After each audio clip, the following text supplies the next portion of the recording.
नमस्कार साथियों, स्वागत है आप सभी का एकलव्य पीसीएस में। साथियों, ये क्लास है हमारी, जैसा कि आप लोगों को पता है कि हम लोग प्रॉपर तैयारी कर रहे हैं जो अपकमिंग वैकेंसी है ग्राम पंचायत अधिकारी की। उसमें जो 65 नंबर में आपका जो ग्रामीण प्रवेश जो आपका पंचायती राज आ रहा है, उसको लेकर के हम प्रॉपर क्लासेस यहाँ ले रहे हैं।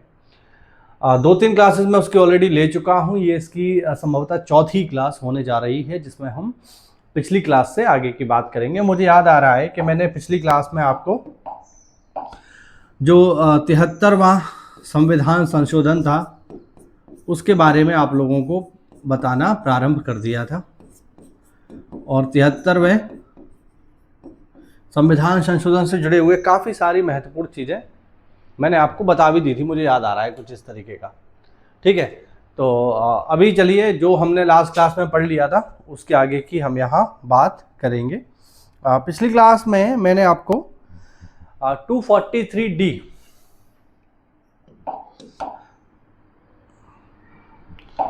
पिछली क्लास में मैंने आपको बताया था कि इसमें हमने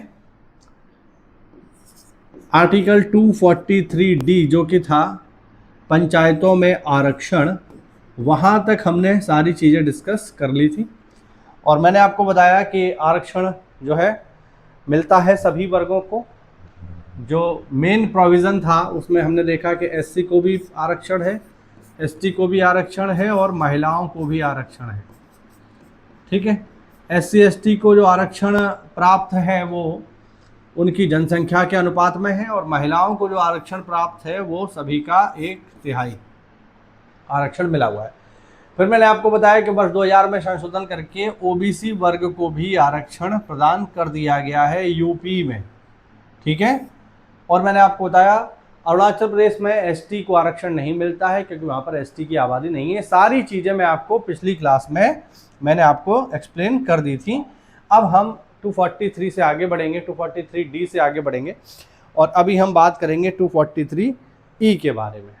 चलिए, तो अभी बातचीत होगी आर्टिकल 243E के बारे में, 243E। अब 243E में क्या है? तो 243E में है साथियों पंचायतों का कार्यकाल। ठीक है, 243E में साफ साफ लिखा हुआ है किसके बारे में?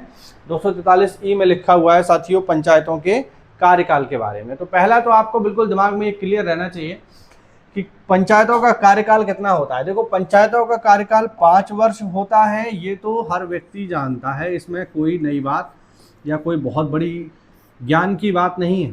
तो सबको पता है कि 5 साल होता है, लेकिन इंपॉर्टेंट बात यह है कि 5 साल कब से होता है, ये 5 साल स्टार्ट कब से होगा? क्या ये 5 साल स्टार्ट होगा चुनाव से, जब से चुनाव हुआ है तब से स्टार्ट होगा, या फिर शपथ से स्टार्ट होगा, जिस दिन से आपने शपथ ली है उस दिन से स्टार्ट होगा? ठीक है, तो कहाँ से स्टार्ट होगा ये? तो इसका जो सही जवाब है वो मैं आपको बता देता हूँ। ना तो ये चुनाव की डेट से 5 साल होगा, ना ही शपथ से 5 साल होगा। ये जो 5 वर्ष होगा ये होगा प्रथम बैठक से 5 वर्ष तक, याद रखना। इसका जो कार्यकाल होगा वो होगा प्रथम बैठक से अगले 5 वर्ष तक। ये चीज़ आपको याद रखनी है, एग्जाम में आ सकती है कि इसका कार्यकाल 5 वर्ष कब से काउंट किया जाता है। तो आप बताओगे जब पंचायतों की प्रथम बैठक होगी। हो सकता है पेपर में प्रथम बैठक की जगह आ जाए प्रथम अधिवेशन, तो कंफ्यूज मत होना, चाहे अधिवेशन कहें या बैठक कहें, बात एक ही है। अधिवेशन ही अधिवेशन बैठक ही होता है। तो ये आपको याद रखना है यहाँ पर कि इसका जो कार्यकाल है वो कितना है, वो है साथियों बैठक से अगले 5 साल तक। इसके अलावा जो नियम है वो ये है,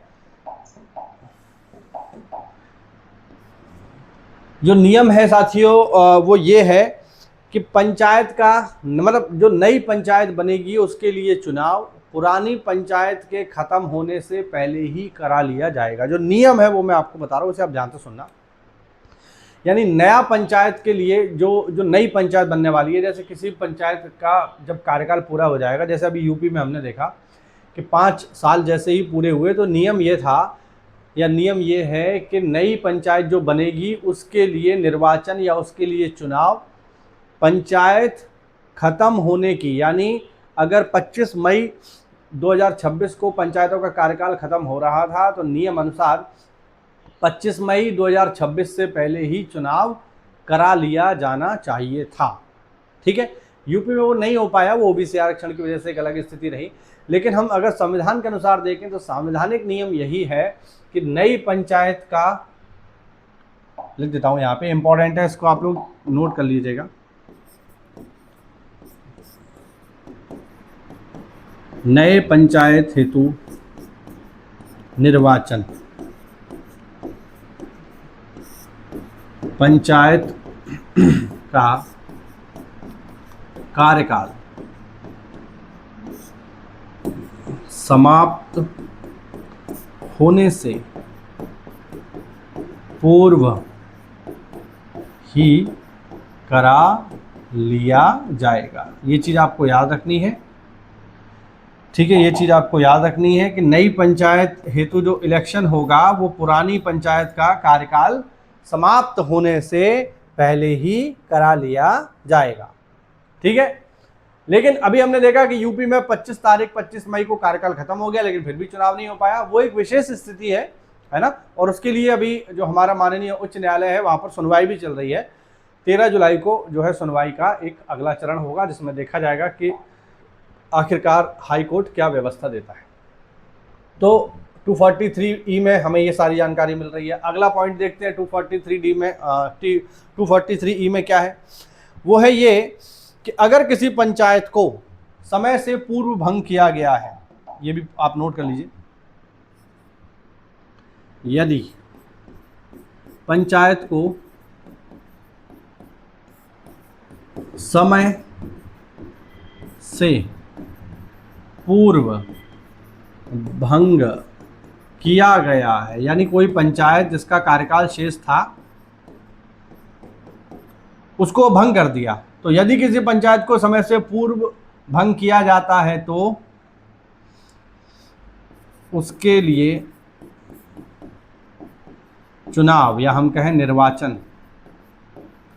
6 माह में करा लेना चाहिए। 6 माह के भीतर करा लेना चाहिए, ये नियम है। यानी अगर किसी पंचायत को मान लीजिए हमने भंग कर दिया, ठीक है, तो अगर किसी पंचायत, कोई पंचायत भंग हो गई तो उस पंचायत में री इलेक्शन होगा, और वो री इलेक्शन 6 महीने के भीतर आपको करा लेना चाहिए। इसमें आपको ये भी याद रखना है कि अगर किसी पंचायत में री इलेक्शन होता है, जैसे मान लो कोई पंचायत थी वो भंग हो गई, ठीक है, उसका पूरा एरिया का ही चुनाव भंग हो गया, तो इमेजिन करिए जैसे आपके ज़िले का पूरी की पूरी पंचायत में जो है कुछ गड़बड़ हो गया, इस वजह से उस पूरी ज़िले की पंचायत को रद्द कर दिया गया। अब उस ज़िले में दोबारा री इलेक्शन होगा, तो जो री इलेक्शन होगा वो अगले 6 महीने में हो जाएगा। ठीक, अब मान लीजिए 6 महीने बाद वो चुनाव हुआ या 5 महीने बाद चुनाव हुआ, तो अगली जो पंचायत चुन करके आएगी वो ऐसा नहीं है कि उसको वही 6 महीने खराब हो गए तो उसे पूरा 5 साल का समय मिलेगा, नहीं, ऐसा नहीं होगा। उसको जो समय मिलेगा काम करने के लिए वो शेष अवधि में मिलेगा, भले या 6 महीने खराब हो गए कोई दिक्कत नहीं, तो उसको अब काम करने के लिए 4.5 साल ही मिलेंगे। बात समझ पा रहे हो? ऐसा नहीं होगा कि उसको पूरे 5 साल मिल रहे हैं, नहीं। भंग होने के बाद जब री इलेक्शन होगा तो री इलेक्शन में, जैसे हम उपचुनाव कहते हैं, तो उपचुनाव के बाद जो भी आपको समय मिलेगा वो पूरा नहीं मिलेगा, बल्कि जो शेष समय बचा है उसमें आप काम करोगे।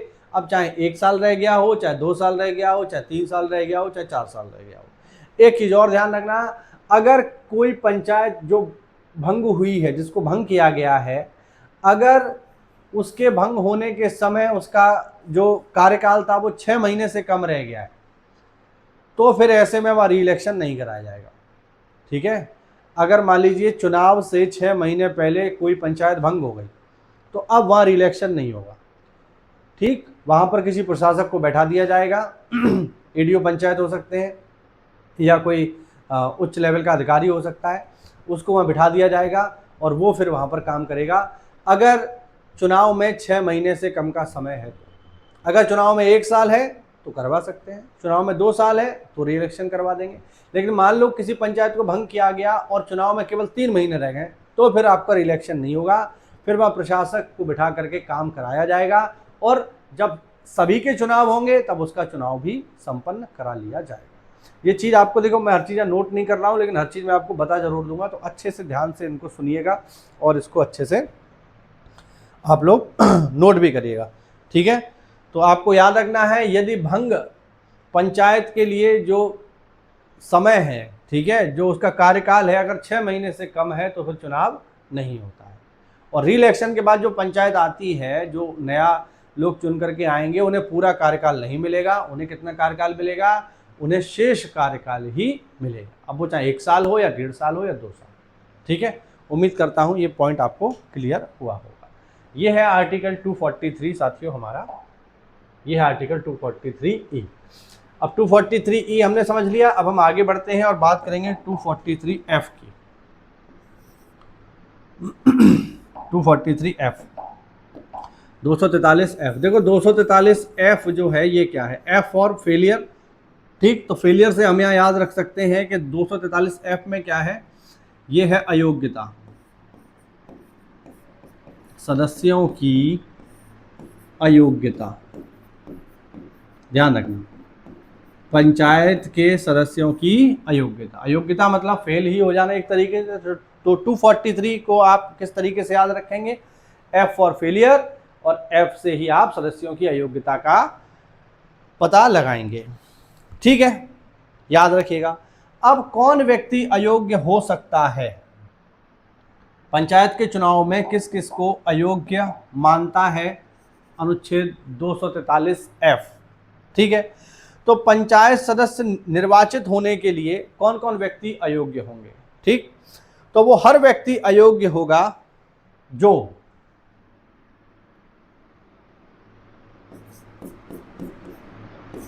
राज्य विधानमंडल का सदस्य बनने के अयोग्य हो। यानी अगर कोई व्यक्ति राज्य विधानमंडल का सदस्य बनने के लिए अयोग्य है, यानी उसमें वो योग्यता नहीं है जो राज्य विधानमंडल का सदस्य बनने के लिए चाहिए, ठीक है। तो अगर आप राज्य विधानमंडल का सदस्य बनने के लिए अयोग्य हैं तो फिर आप पंचायत का सदस्य बनने के लिए भी अयोग्य हैं, सीधी सी बात है, ठीक। पहला जो संवैधानिक प्रावधान है वो मैं आपको समझा रहा हूं। दूसरा, अगर आपकी उम्र 21 से कम है, 21 वर्ष से कम आयु, तो अगर आपकी आयु 21 साल से कम है, आपको ये क्या मैं तो 18 साल पे ही मेरे को बनना है, प्रधान बनना है, ब्लॉक प्रमुख बनना है, जिला पंचायत अध्यक्ष बनना है, नहीं बन पाएगा। तो उम्र भी यहाँ पर महत्वपूर्ण है कि कम से कम उम्र कितनी होनी चाहिए? 21 वर्ष से कम का नहीं होना चाहिए। इसके अलावा अगर कोई राज्य विधानमंडल के द्वारा कानून बना दिया गया है और उसका आप पालन नहीं कर रहे हो तो भी अयोग्य माने जाओगे। राज्य विधान मंडल के द्वारा बनाई गई विधि के अधीन अयोग्य हो।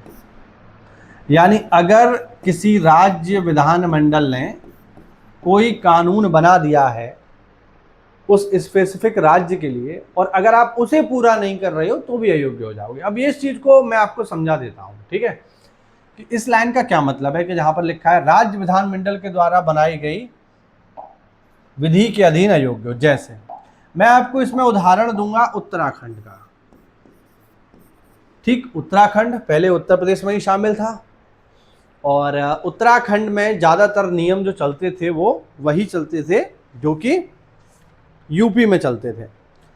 लेकिन बाद में क्या हुआ कि उत्तराखंड हमसे अलग हो गया और उत्तराखंड ने 4 अप्रैल 2016 को अपने लिए एक अलग पंचायती राज नीति बनाई। अब उस पंचायती राज नीति में उन्होंने ग्राम प्रधान बनने की बहुत सारी योग्यताएं जोड़ रखी हैं। जैसे उत्तराखंड में अगर कोई व्यक्ति ग्राम प्रधान बनना चाहता है तो उसे कम से कम 10वीं पास होना चाहिए। अगर वो जनरल कैटेगरी में है और मेल है। अगर वो एससी है, एसटी है या महिला है तो उसको उन्होंने छूट भी दे रखी है कि चलो 10वीं पास नहीं 8वीं पास हो जाओ। लेकिन चाहे 10वीं पास हो या 8वीं पास हो, यहां से आप ये पता लगा सकते हो कि पढ़ा लिखा होना आवश्यक है। 8वीं पास भी पढ़ा लिखा माना जाएगा और 10वीं पास तो पढ़ा लिखा माना ही जाएगा। अब ये स्पेशल रूल कहाँ के लिए बना रखा है? उत्तराखंड के लिए बना रखा है। बात समझ पा रहे हैं? तो उत्तराखंड के विधानमंडल ने क्या किया है? एक विधि बना दी है, एक कानून बना दिया है। कानून क्या है कि साहब ये होना चाहिए। और एक और बहुत बढ़िया चीज है, बहुत मजेदार है, जो मैं आपको बताता हूं। पढ़ा लिखा तो होना ही चाहिए। इसके अलावा उत्तराखंड में एक चीज और है कि घर में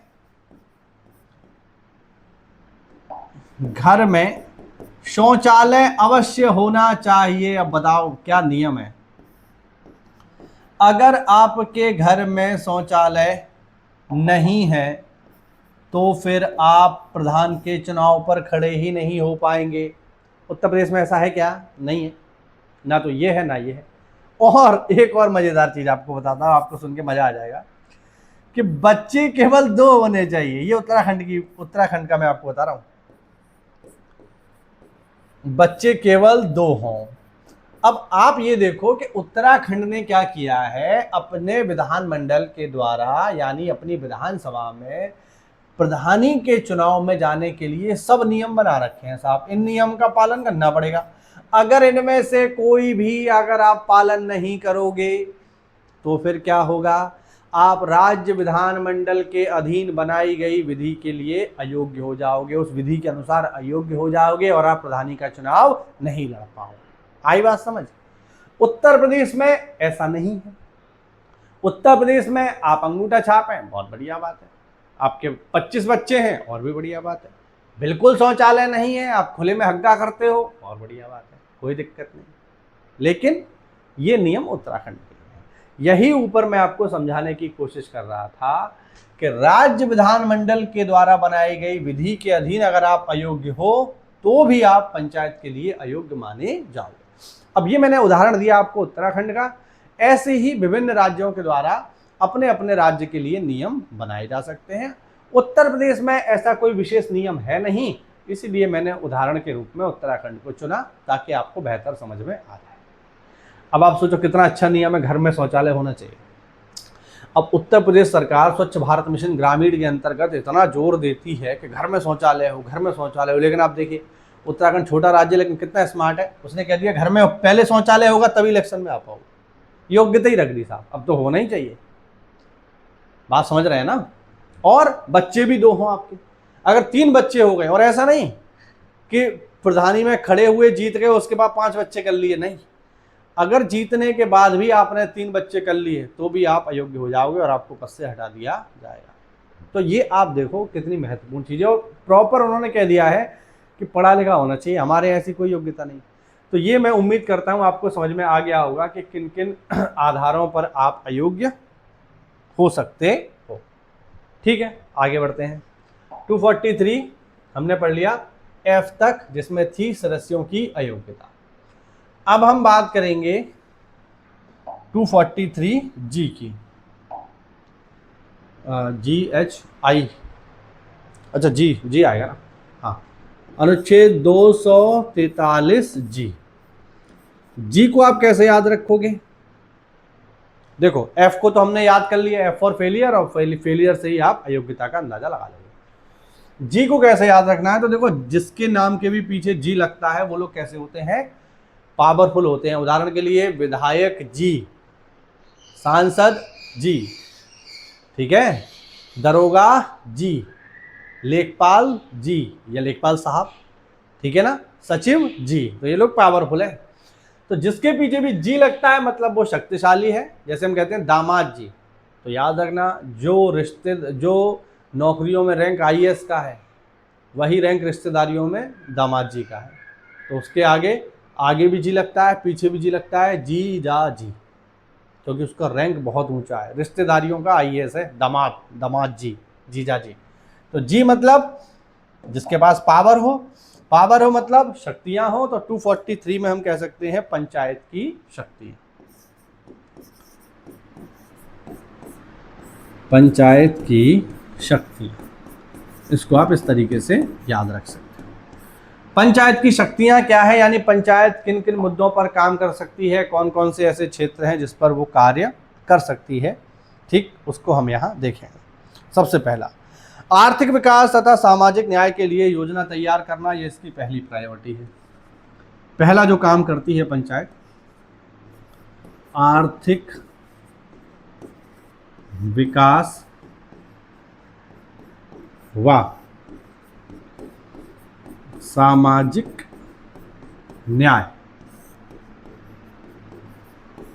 हेतु योजना बनाना, योजना तैयार करना, ये पंचायत की शक्ति के अधीन आता है और पंचायत ऐसा करती है, ठीक है ना। हाँ, दूसरा, 11वीं अनुसूची में जितने भी विषय लिखे हैं उन पर कार्य करना। 11वीं अनुसूची में लिखित, अब 11वीं अनुसूची में कितने विषय लिखे हैं, 29 विषयों पर कार्य करना, कार्य करने की शक्ति। तो ये आती हैं किसके अंतर्गत, ये आती हैं पंचायत की शक्तियों के अंतर्गत, कि पंचायत इन पर कार्य कर सकती है, ठीक है। आर्थिक विकास, आर्थिक विकास का मतलब हो गया कि गांव में सड़कें बनवाना, इंटरलॉकिंग बनवाना, खड़ंजे बनवाना, पुलिया बनवाना, ठीक है, सौंदर्यीकरण करना, लाइट लगवाना, स्ट्रीट लाइट लगवाना, सोलर लाइट लगवाना, हाई मास्क लाइट लगवाना, ये सब आर्थिक गतिविधियां हो गई। या फिर पंचायत में बाजार निर्माण करना, हाट बनाना, ठीक है ना, ये सब आर्थिक गतिविधियां हैं। और सामाजिक न्याय के लिए, सामाजिक न्याय का मतलब हो गया कि समाज के जितने भी वर्ग हैं जो पीछे रह गए हैं उनको समाज की मुख्य धारा में लाने के लिए प्रयास करना, उनके लिए विशेष योजनाएं तैयार करना, ठीक है। अब जैसे गांव में मान लीजिए कोई मलिन बस्ती है जहाँ पर दलित आबादी है ना, जहाँ पर जो हमारे हरिजन समाज के लोग हैं वो रहते हैं, ठीक, तो उनकी गलियों में हम क्या करें, हम लाइटें लगवा दें, ठीक है। हम उनकी गलियों में क्या करें, हम उनकी गलियों में इंटरलॉकिंग करवा दें, हम उनकी गलियों में सीसी करवा दें, नालियाँ साफ रखें, जिससे क्या हो, वो लोग कम बीमार पड़ें, उनका पैसा कम खर्च हो, और जो पैसा उनका बीमारी में खर्च हो रहा था उस पैसे को बचा करके वो अपने उस पैसे से कोई अन्य काम कर सकते हैं। हम क्या करें, पंचायत में पुस्तकालय खुलवा सकते हैं। मेरे अधीन जो पंचायतें हैं उनमें खूब धनाधन, और सरकार ने पुस्तकें भेजी है, एक से एक बढ़िया पुस्तक भेजी है। मैं समझता हूँ 10 लाख की पुस्तकें हैं वो, 10 लाख तो खैर ज़्यादा हो गया, 1-2 लाख की तो 100% होगी, 100%। और इतनी शानदार, आपकी भी पंचायत में अगर कोई पुस्तकालय आया है आपके जानकारी में तो आप देखिएगा, बहुत ही बढ़िया बढ़िया किताबें, और बहुत महंगी महंगी हैं, लाखों रुपए की है, इसमें कोई दो राय नहीं, सच बता रहा हूँ। आपकी पंचायत में अगर कहीं आई हैं किताबें तो आप अपने प्रधान जी से पता करिएगा, और हों तो उन्हें जा करके पढ़िएगा। मेरी पंचायतों में आई थी, हालांकि मेरा वहाँ से ट्रांसफ़र हो गया, मैं दूसरी पंचायतों पर पहुँच गया अभी कल ही परसों, तो मुझे अभी उन पंचायतों के बारे में भी जानकारी नहीं है कि वहाँ पर पुस्तकालय है या नहीं, लेकिन हाँ होगा ही। तो पुस्तकालय में क्या है कि जो बच्चे, मान लीजिए कोई गरीब समाज का बच्चा है, वो महंगी लाइब्रेरी में नहीं जा सकता, वह 500 रुपये फीस है, 600 रुपये फीस है, तो कोई बात नहीं, सरकार आपके लिए सरकारी लाइब्रेरी लेकर के आई है, बढ़िया किताबें लेकर के आई है, आप वहाँ पढ़ सकते हो। तो कुल मिला के ये सब सारी चीज़ें सामाजिक न्याय के अंतर्गत आती हैं। अब 29 विषय कौन कौन से हैं जरा पंचायत के, उनकी मैं बात कर लेता हूँ, वो आपको यहाँ दिखा देता हूँ। चलिए, ये वो 29 विषय हैं जिनकी अभी हम बात कर लेते हैं। इनको जूम कर लेते हैं जिससे आपको बेहतर ढंग से दिखाई दे। नहीं दिखाई देगा तो मैं पढ़ के तो आपको सुनाई दूंगा, बिल्कुल चिंता करने की आवश्यकता नहीं, वैसे तो दिखाई भी देगा। अब ये आप देखिए, ये वो विषय हैं जो आते हैं 11वीं अनुसूची के अंतर्गत। एक एक करके मैं आपको पढ़ के सारे सुना देता हूँ। उम्मीद करता हूँ दिखाई भी दे रहे होंगे, चेक कर लेता हूँ एक बार दिख रहे हैं कि नहीं। कोई बात नहीं, नए दिख रहे होंगे तो आप मेरा टेलीग्राम ज्वाइन कर लो, वहाँ पर ये पीडीएफ में डाल दूंगा, ये फोटो डाल दूंगा। पहला है कृषि एवं कृषि विस्तार, वही खेती के लिए आपको काम करना है, पंचायत कर सकती है। भूमि विकास, भूमि सुधार, चकबंदी और भूमि संरक्षण, ठीक है। लघु सिंचाई, जल प्रबंधन और जल क्षेत्र का विकास करने का अधिकार है पंचायत के पास। पशुपालन, डेयरी उद्योग और कुक्कुट पालन के क्षेत्र में काम कर सकती है पंचायत। मत्स्य उद्योग को बढ़ाने के लिए काम कर सकती है। सामाजिक वानिकी और फार्म वानिकी को बढ़ाने के लिए कार्य कर सकती है। लघु वनोपज के लिए कार्य कर सकती है। थोड़ा और ऐसे जूम कर लेते हैं।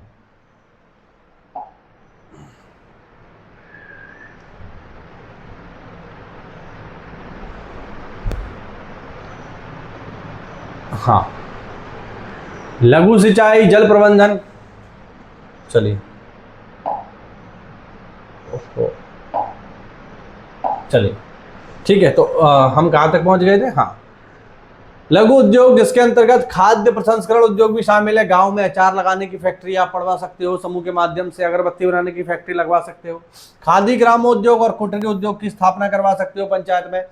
ग्रामीण आवास के क्षेत्र में पंचायत काम करती है, और सबको पता है पीएम आवास, दिखाई दे रहा है कि नहीं? और सबको पता है कि पंचायत जो है पीएम आवास, पीएमएवाई बोलते हैं, और सीएम आवास योजना जो है दे सकती है और देती है। ईंधन और चारे के लिए काम करती है, पेयजल के लिए काम करती है, सड़क, पुलिया, पुल, फेरी, जलमार्ग तथा अन्य संचार के साधन विकसित कर सकती है पंचायत। ग्रामीण वैद्युतीकरण, जिसके अंतर्गत वैद्युत का वितरण भी शामिल है, इसके लिए भी काम करती है। अपारंपरिक ऊर्जा स्रोत के लिए काम कर सकती है, जैसे क्या कर सकती है? सोलार को बढ़ावा दे सकती है, सोलार प्लेट के लिए बढ़ावा दे सकती है। गरीबी उन्मूलन के कार्यक्रम भी चला सकती है, शिक्षा चला सकती है, प्राथमिक शिक्षा, माध्यमिक शिक्षा, विद्यालय सहित ये सारे काम। देखो याद रखना, पंचायत क्षेत्र में जितने भी विद्यालय होते हैं वो सभी के सभी पंचायत के अधीन आते हैं, यानी वो ग्राम प्रधान और सचिव के अंतर्गत ही कार्य करते हैं। स्कूल में भी अगर कोई काम होता है ना, जैसे स्कूल में टाइल लगने हैं या शौचालय का कोई काम होना है, तो वो पंचायत ही कराती है, यानी सचिव साहब ही कराते हैं, याद रखना। तकनीकी प्रशिक्षण और व्यवसायिक शिक्षा के लिए पंचायत काम कर सकती है। प्रौढ़ एवं अनौपचारिक शिक्षा के लिए यानी इवनिंग स्कूल लगा सकती है, जो गांव के बड़े बूढ़े हैं उनको पढ़ाने के लिए, ठीक है। तो ये सारे काम जो है पंचायत कर सकती है। और क्या कर सकती है साहब? पुस्तकालय के लिए व्यवस्था कर सकती है। देखो लिखा है पुस्तकालय, भी मैंने बताया ना। सांस्कृतिक क्रियाकलाप करवा सकती है, कोई मेला लगवा सकती है, कोई मंडली को बुला करके कार्यक्रम करा सकती है, बाजार और मेले यहाँ हो सकते हैं, इन पर भी काम कर सकती है। स्वास्थ्य एवं स्वच्छता पर काम करती है, जिसके अंतर्गत अस्पताल, प्राथमिक स्वास्थ्य और ये सारी चीज़ें आती हैं। परिवार कल्याण के लिए काम करती है, महिला एवं बाल विकास के लिए काम करती है, समाज कल्याण, विकलांग व मानसिक मंद व्यक्तियों के कल्याण सहित ये सारी चीज़ें आपको देखनी है। दुर्बल वर्गों के लिए भी आगे बढ़ाने हेतु पंचायत काम जो है करती है। सार्वजनिक वितरण प्रणाली यानी पीडीएस हम लोग जानते हैं ना, पब्लिक डिस्ट्रीब्यूशन सिस्टम। अरे कोटा सुना है कि नहीं? कोटा भी पंचायत के अधीन ही आता है, और जब आप बीपीओ बन जाओगे ना, तो आप कोटेदार का चुनाव भी करवाओगे। बहुत मारामारी होती है, मैं करवा चुका हूँ। मार दुनिया भर की पुलिस पीएससी बुलानी पड़ती है, और बिल्कुल खुला चुनाव होता है। डेमोक्रेसी तो वहीं दिखाई देती है कि एक तरफ 4 लोग खड़े हो गए, पूरे गांव को घेर घेर के ला रहे हैं कि साहब, पूछा जाता है राजू के सपोर्ट में कौन है, तो फिर उनकी काउंटिंग होती है। श्यामू के सपोर्ट में कौन है, फिर उनकी काउंटिंग होती है। दुनिया भर का जो होता है, तो पीडीएस भी इसी में आ रहा है। और सामुदायिक अस्थियों का अनुरक्षण, ये आप समझ लो। सामुदायिक अस्थियां क्या होती हैं, मैं थोड़ा सा आपको बता देता हूँ। सामुदायिक अस्थियां क्या है भैया? सामुदायिक अस्थियां हैं जैसे पंचायत घर, तो पंचायत घर को बनाना, उसकी मरम्मत, सब देखभाल पंचायत के लिए। सामुदायिक शौचालय, सामुदायिक शौचालय का निर्माण, रख रखाव, केयर टेकर का मानदेय, सब पंचायत के अधीन है, ठीक है। बारात घर, बारात घर का निर्माण, रख रखाव, ठीक, ये सब पंचायत के अधीन आता है, ये सब पंचायत कर सकती है। तो टोटल ये वो 29 विषय थे जिस पर पंचायत कार्य करती है। उम्मीद करता हूँ आप लोग समझ गए होंगे, ठीक है। वो फोटो की क्वालिटी थोड़ा ख़राब थी, तो मैं टेलीग्राम पे डाल दूंगा, वहाँ से आप देख लेना। अब हम आगे बढ़ते हैं और बात करेंगे 243H के बारे में। चलिए अभी हम बात करेंगे अगला आर्टिकल जो कि है 243H। 243H क्या है? 243H है पंचायत की करारोपण की शक्ति। करारोपण की शक्ति ये क्या चीज़ है? क्या पंचायत टैक्स लगा सकती है? देखो याद रखना, पंचायत जो है वो एक स्वतंत्र निकाय की तरह कार्य करती है।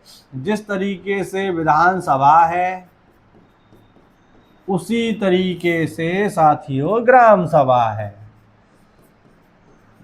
विधानसभा में रखा गया प्रस्ताव पूरे यूपी में लागू होगा, ग्राम सभा में पास प्रस्ताव पूरे ग्राम में लागू होगा और पूरी तरीके से मान्य होगा। ये बात याद रखना, ठीक। तो पंचायत, जैसे विधानसभा को कर आरोपित करने की शक्ति है, विधानसभा चाहे तो कोई टैक्स लगा सकती है, हटा सकती है, वैसे ही ग्राम सभा भी चाहे तो कर लगा सकती है, उसको भी करारोपण की शक्ति है, जिसके अंतर्गत उसको कर लगाने का भी अधिकार है और शुल्क लगाने का भी अधिकार है। कर मतलब कोई टैक्स। एग्जाम्पल के लिए, अगर पंचायत ने क्या किया, पंचायत ने कोई बाजार निर्माण करवाया, बाजार हाट बनवाया जहां पर दुकानें लगती हैं, तो अगर आप उन पे जाते हो, अगर आप मान लीजिए एक व्यापारी हैं, ठीक है, और आप उन दुकानों से व्यापार कर रहे हैं, तो फिर आपकी दुकान पर सरकार, मतलब ग्राम पंचायत, क्योंकि ग्राम पंचायत भी एक प्रकार की सरकार है, वो आप पर कर लगा सकती है कि ठीक है साहब, आप इससे पैसा पैदा कर रहे हो तो 20 रुपया हमें पर डे आप कर के रूप में दोगे प्रतिदिन, क्योंकि आप पैसा कमा रहे हो। शुल्क का मतलब क्या है कि जब कोई पंचायत सुविधा देती है उसके बदले में, जैसे मान लीजिए पंचायत जो है अपनी पूरी ग्राम सभा में स्वच्छता के लिए एक गाड़ी चलवा रही है, स्वच्छता हेतु घर घर गाड़ी जा रही है, वो क्या कर रही है, आपका कूड़ा इकट्ठा कर रही है। तो इस, अब गाड़ी चल रही है तो ऑब्वियस बात है वो बैटरी वाली गाड़ी है, लेकिन चाहे बैटरी वाली गाड़ी हो या डीजल वाली गाड़ी हो, उसको चलाएगा तो इंसान ही, इंसान चलाएगा तो फ्री में नहीं चलाएगा, उसको पैसा चाहिए। तो आप क्या कर सकते हैं, स्वच्छता शुल्क लगा सकते हैं। पंचायत चाहे तो क्या लगा सकती है, स्वच्छता शुल्क। प्रत्येक परिवार से 1 रुपया प्रतिदिन, 1 रुपया प्रतिदिन का शुल्क पंचायत लगा सकती है, यानी महीने पे 30 रुपया। जब आप नौकरी में आ जाओगे तो ये आपको सिखाया जाएगा कि ये लगाना जा करके, लेकिन कोई लगाता नहीं। क्यों नहीं लगाता, उसका बहुत बड़ा कारण है, जैसे ही आप घर में शुल्क, मतलब जैसे ही आप पंचायत में शुल्क लगाना शुरू करोगे, जनता प्रधान जी के खिलाफ हो जाएगी। प्रधान जी को चुनाव में भी जाना है तो वो कोई ऐसा काम नहीं करते जिससे जनता उनके खिलाफ हो जाए, इसीलिए इन गाड़ी चलाने वाले लोगों को पंचायत अपने खुद के खर्चे से पैसा देती है, ठीक। लेकिन होना क्या चाहिए, ये पैसा जनता से लिया जाना चाहिए।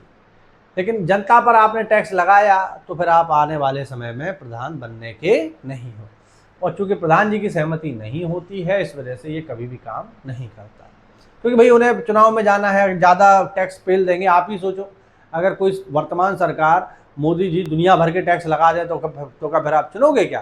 क्योंकि अगली जो जब चुनाव आएगा तो जो विरोधी पार्टी होगी वो यही कहेगी हमें वोट दो, हम सब टैक्स हटा देंगे। तो अगला जो व्यक्ति प्रधानी के चुनाव में खड़ा होगा, प्रधान जी के विरोध में, वो कहेगा अरे तो सब आपसे टैक्स लूट रहे हैं, हमें आप जिताओ, हम सब हटा देंगे, तो वो जीत जाएगा। तो ये थोड़ा पॉलिटिक्स इसमें आ जाती है, तो ये आपको ध्यान रखना है। पंचायत कर आरोपित करने की शक्ति रखती है। 243H। आगे बढ़ते हैं, आगे है 243I।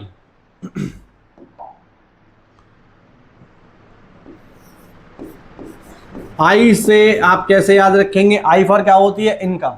इनकम मतलब आय। तो पंचायत की आय कहां से होती है साहब, पंचायत की आय होती है वित्त आयोग से, यानी यहां आप हेडिंग डालोगे राज्य वित्त आयोग, याद रखना। 243I में क्या है, राज्य वित्त आयोग। राज्य वित्त आयोग क्या करता है, राज्य वित्त आयोग प्रति 5 वर्ष के अंतराल पर गठित होता है। यानी इसका कार्यकाल कितना होता है, 5 साल। जितना पंचायत का कार्यकाल होता है उतना ही राज्य वित्त आयोग का कार्यकाल होता है। ठीक है। काम क्या करता है, तो ये काम करता है कि सरकार को सलाह देता है कि पंचायत में किस तरीके से धन का बंटवारा किया जाए। अब सरकार के पास टैक्स आ रहे हैं ना उत्तर प्रदेश सरकार के पास, तो उत्तर प्रदेश सरकार उस टैक्स में से जो रुपया आ रहा है, कितना रुपया किस विभाग को दे ये बताएगा राज्य वित्त आयोग। कितना रुपया पंचायत को दे, पंचायत में भी हमारे पास 3 पंचायतें हैं, ग्राम पंचायत, क्षेत्र पंचायत, जिला पंचायत, तो किस किस को कितना कितना रुपया मिलना चाहिए, इस सब की सलाह कौन देता है, राज्य वित्त आयोग देता है। अपनी रिपोर्ट, अपनी सिफारिश लगाता है। हर 5 साल के अंतराल पर ये गठित होता है। अब ये जो सिफारिशें देता है जिसे हम कहते हैं रिपोर्ट, तो ये अपनी रिपोर्ट किसको प्रस्तुत करता है, तो ध्यान रखना ये अपनी रिपोर्ट प्रस्तुत करता है राज्यपाल को। संबंधित राज्य के राज्यपाल को अपनी रिपोर्ट ये देते हैं और राज्यपाल इस रिपोर्ट को कहाँ रखते हैं, राज्यपाल इस रिपोर्ट को विधानमंडल में रखते हैं। विधानमंडल मतलब विधानसभा और विधान परिषद, ये आपको ध्यान रखना है। क्योंकि हम उत्तर प्रदेश के एग्जाम की तैयारी कर रहे हैं, तो उत्तर प्रदेश में अभी 5वां वित्त आयोग चल रहा था। शब्दों पे ध्यान देना, 5वां वित्त आयोग चल रहा था। अब ये 5वां वित्त आयोग खत्म हो गया, अब आएगा 6वां वित्त आयोग। ठीक, ये आपको ध्यान रखना है। तो अभी जैसे ही इलेक्शन होंगे वैसे ही 6वां वित्त आयोग भी काम करना स्टार्ट कर देगा। तो ये आपको याद रखना है। छोटा छोटा है, ज़्यादा कुछ इसमें है नहीं। आगे है 243 आई हो गया हमारा, इनकम हो गया। आगे बात करेंगे 243 जे की।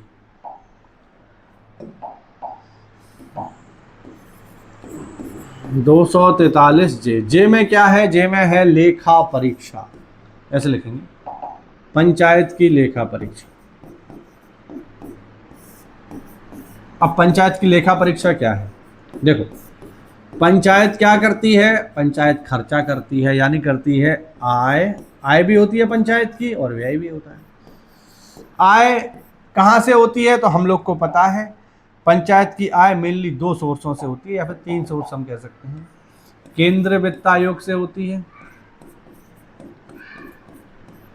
और राज्य वित्त आयोग से भी होती है, और पंचायत के अपने भी रेवेन्यू होते हैं, ओन सोर्स रेवेन्यू भी होते हैं।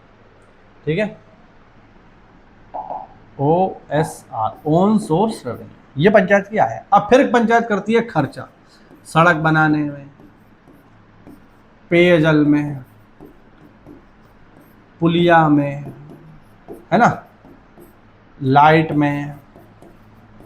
तो अब कितना रुपया कहाँ खर्च हुआ है उसके लिए हर साल होता है ऑडिट, और वो ऑडिट किस आर्टिकल के अंतर्गत होता है, 243 जे के अंतर्गत होता है। इसको आप लोग याद रखना। ठीक, 243 जे में क्या होगा, इसमें होगा साथियों ऑडिट। ठीक है,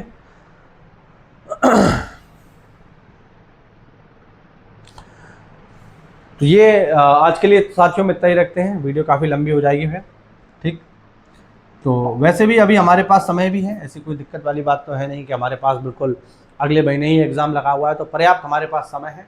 तो हम छोटे छोटे वीडियोस के माध्यम से पूरा का पूरा पंचायती राज कवर कर लेंगे। मैं उम्मीद करता हूँ एक एक आर्टिकल जो मैं यहाँ आपको बता रहा हूँ वो आप अच्छे से समझ रहे होंगे, ना केवल समझ रहे होंगे बल्कि उसके नोट्स भी आप लोग बना रहे होंगे, और सब कुछ अच्छे से आपको समझ में आ रहा होगा। अगर कोई डाउट आपका रह जाता है तो आप या तो इस वीडियो के नीचे कमेंट कर सकते हो, वरना आप मेरा टेलीग्राम चैनल ज्वाइन करके वहाँ आप डायरेक्टली मुझसे क्वेश्चन पूछ सकते हो। तो अच्छे से तैयारी करो, हमें पता है 13,000 वैकेंसी आएगी, आपको 3 मौके मिलेंगे, 4-4 हज़ार करके 3 मौके आपको जो है मिलेंगे। उन 3 मौक़ों में से किसी एक मौके को आपको भुनाना है। अगर आप या तो पहले में ही सफल हो जाइए, किसी कारण से नहीं हो पाते हैं तो दूसरे में तो सफल हो ही जाएगी, और बिल्कुल ही किस्मत खराब रही तो एक मौका फिर मिलेगा, 3 मौके मिलेंगे। और आपको पता ही आने हैं बैक टू बैक, क्योंकि सरकार इसकी घोषणा कर चुकी है। तो अच्छे से तैयारी करते रहो साथियों, मेहनत करते रहो, मैं आपके साथ हूँ पूरा का पूरा। आप लोग मुझसे पूछते हैं कितनी क्लासेस में खत्म हो जाएगा या ये 65 नंबर का पंचायती राज, तो देखो इसका मेरे को आइडिया नहीं है। मेरा फोकस आपको चीज़ें बताने पर है। अब चाहे क्लास 10 हो जाए, 20 हो जाए, 25 हो जाए, 30 हो जाए, वो सब मुझे नहीं पता, ठीक है। और आप भी इस पर ज़्यादा फोकस मत करो। बामुश्किल 30 से 40 मिनट की हमारी एक क्लास होगी, है ना। तो इतना कोई चिंता करने की ज़रूरत नहीं है। अगर 50 भी लेक्चर हुए हमारे और एवरेज क्लास 30 मिनट की है, तो क्या हुआ, केवल 25 घंटे की ही तो आपके टोटल बने। अगर आप 10 दिन भी पढ़ने बैठ जाओगे तो ख़त्म कर दोगे। तो इतना ज़्यादा मत सोचिए, आप क्वालिटी पे फोकस करिए, ठीक है, कि आपको जो क्वालिटी दी जा रही है। और मैं सच बता रहा हूँ, यहाँ से बाहर एक भी क्वेश्चन नहीं जाने का, एक भी। और आप देख लेना, विश्वास ना हो तो प्रीवियस ईयर क्वेश्चन लगा लेना, जो इससे पहले 2023 में जो वीपी एग्जाम हुआ था उसमें आप लगा के देखना। 73वें संविधान संशोधन का कोई भी सवाल अगर आया है तो यहाँ से बाहर नहीं जाएगा और आप बहुत आसानी से उसको कर ले जाओगे। तो कुल मिला के मेहनत करो, तैयारी करो, मेरे चैनल को थोड़ा सा सपोर्ट करो। मिलते हैं अगली क्लास में, तब तक के लिए जय हिंद, जय भारत, वंदे मातरम।